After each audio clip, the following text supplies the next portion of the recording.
ఎన్నికల వేళ ఈ పెద్ద మనిషి చంద్రబాబు నాయుడు అన్న ఇంకొక హామీ, 18 సంవత్సరాల నుంచి 59 సంవత్సరాల మధ్యలో ఉన్న ప్రతి మహిళకు 18 to 60 లోపు ఉన్న ప్రతి మహిళకు 18 సంవత్సరాల నుంచి 60 ఏళ్ళ దాకా ప్రతి మహిళకు నెలకు 1500 రూపాయలు, అంటే సంవత్సరానికి 18,000 ఇస్తానన్నాడు. ప్రతి ఇంటికి నీకు 18,000, నీకు 18,000, నీకు 18,000 అని చెప్పాడు. ఇంటికి వెళ్ళి ప్రచారం చేస్తూ ఆడబిడ్డ నిధి అని చెప్పి ఒక పేరు కూడా, బ్రహ్మాండమైన పేరు కూడా పెట్టాడు. నేను అడుగుతా ఉన్నాను, ఇప్పుడు ఓటర్ లిస్ట్ మన కళ్ళ ఎదుటే ఉంది. మొన్ననే ఓటింగ్ అయిపోయింది. 2,07,00,000 మంది మహిళా ఓటర్లు ఓటు వేశారు అని చెప్పి మన కళ్ళ ఎదుటే కనిపిస్తూ ఉంది. ఆధార్ కార్డు నెంబర్లతో సహా డీటెయిల్స్ అన్నీ మన కళ్ళ ఎదుటే కనిపిస్తూ ఉన్నాయి. ఓటర్ లిస్టులు ఎలాగూ ఉన్నాయి. వీళ్ళంతా 18 సంవత్సరాలు నిండిన వయసు వాళ్ళే, అందుకనే వీళ్ళంతా ఓటర్లు అయ్యారు. మరి 2,07,00,000 మంది ఓటర్లలో 60 ఏళ్ళు పైచిలకు నిండిన వాళ్ళను తీసేస్తే 1,80,00,000 మంది మిగులుతారు దాదాపుగా.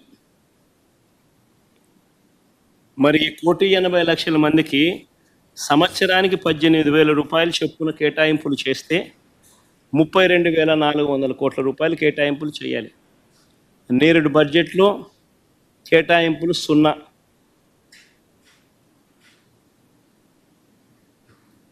ఈ బడ్జెట్లో కేటాయింపులు 0.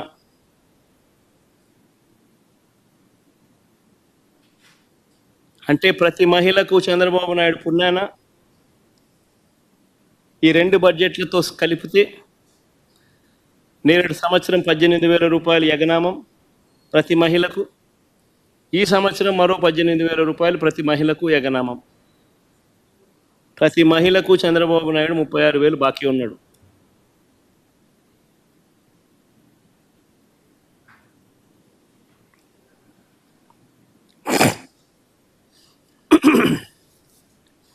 మహిళలందరికీ ఉచిత బస్సు, ఇది చాలా చిన్న హామీ వాస్తవం చెప్పాలంటే. సంవత్సరానికి మహా అయితే నెలకు 275 కోట్లు కావచ్చు, సంవత్సరానికి మహా అయితే 3,500 కోట్లు కావచ్చు. చాలా చిన్న హామీ వాస్తవం చెప్పాలంటే.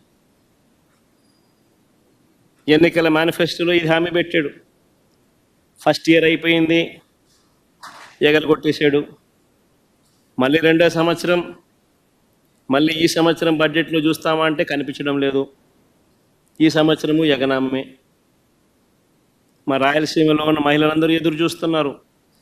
విశాఖపట్నం పోయి రావచ్చు కదా, పోయి చూసి రావచ్చు కదా, బాగుంటుంది కదా అని చెప్పి.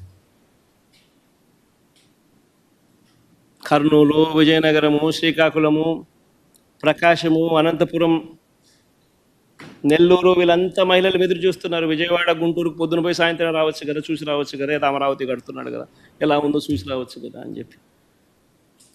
ఉచిత బస్సు పెడితే ఉచితంగా ప్రయాణం చేసి రావచ్చు కదా, ఎక్కడికి పడితే అక్కడికి పోవచ్చు కదా, విహారయాత్రలకు పోవచ్చు కదా, చూసి రావచ్చు కదా, విశాఖపట్నం దగ్గర నుంచి, విజయవాడ దగ్గర నుంచి, గుంటూరు దగ్గర నుంచి అందరూ చూసి రావచ్చు కదా అని చెప్పి అందరూ ఎదురు చూస్తూ ఉన్నారు. కానీ ఈ పెద్ద మనిషి ఏమో ఇటువంటి చిన్న హామీని కూడా నెరవేర్చడంలో మాత్రం ఈ చంద్రబాబు నాయుడు అనే వ్యక్తి తన నైజాన్ని చూపిస్తూ ఉన్నాడు. నేడు సంవత్సరం 3,500 కోట్లు ఇదే మహిళలకు బకాయిలు ఎగరగొట్టాడు, యగనామం పెట్టాడు. మళ్ళీ ఈ సంవత్సరం మరో 3,500 కోట్లు. అంటే మహిళలకు ఫ్రీ బస్సు రూపేణా మరో 7,000 కోట్ల రూపాయలు చంద్రబాబు నాయుడు బాకీ పడ్డాడు, ఎగరగొట్టాడు. ఇంకొక హామీకి పోదాం. నేను అన్ని ముఖ్యమైన హామీల గురించి మాత్రమే మాట్లాడుతూ ఉన్నా. చిన్న హామీలు పెద్ద గురించి మాత్రమే మాట్లాడుతూ ఉన్నా. చాలా ఉన్నాయి. సూపర్ 6 టు సూపర్ 7లే టచ్ చేస్తున్న ప్రస్తుతానికి. స్కూలుకు వెళ్ళే ప్రతి విద్యార్థికి ఏడాదికి 15,000 ఇస్తామన్నాడు. 2 పిల్లలుంటే 30,000 అన్నాడు. 3 ఉంటే 45,000 అన్నాడు. కాదు 4 ఉంటే 60,000 ఇస్తానన్నాడు. ఎంతమంది పిల్లలుంటే అంతమందికి ఇస్తాను అని ఎన్నికలప్పుడు చెప్పాడు, మేనిఫెస్టోలో పెట్టాడు, తల్లికి వందనం అని చెప్పి ఒక మంచి పేరు కూడా పెట్టాడు. చంద్రబాబు నాయుడు ముఖ్యమంత్రి అయిన తర్వాత మొట్టమొదటి బడ్జెట్ ప్రవేశపెట్టాడు. అందులో 5,386 కోట్లు కేటాయింపులు చేశాడు. నేను అడుగుతా ఉన్నా, మొదటి బడ్జెట్లో తాను కేటాయింపు చేసిన 5,386 కోట్ల రూపాయలు అదుగో మీకు అన్న ఎదుటే చూపిస్తా ఉన్నా. మొదటి బడ్జెట్లో తాను కేటాయింపులు చేస్తూ బడ్జెట్లో తాను ప్రవేశపెట్టిన బడ్జెట్ పత్రాల్లోని డాక్యుమెంట్ 2024-25లో బడ్జెట్లో 5,386 కోట్లు పెట్టారు. రూపాయి కూడా డబ్బిలా.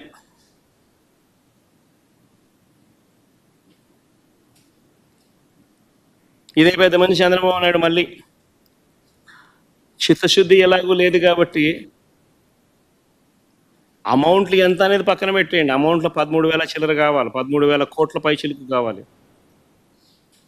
ఆ 13,000 కోట్ల పైచిలకు ఎలాగో పెట్టేది లేదు. ఇష్టం వచ్చిన నెంబర్ ఏదో ఒకటి పెట్టాలి, నామకే వాస్తే పెట్టాలి, మోసం చేయాలనే ఉద్దేశంతో చిత్తశుద్ధి ఎలాగూ లేదు కాబట్టి పెట్టామంటే పెట్టామన్నట్టుగా పెట్టారు. పెట్టిన తర్వాత దాన్ని అమలు చేయకుండా వదిలేశారు.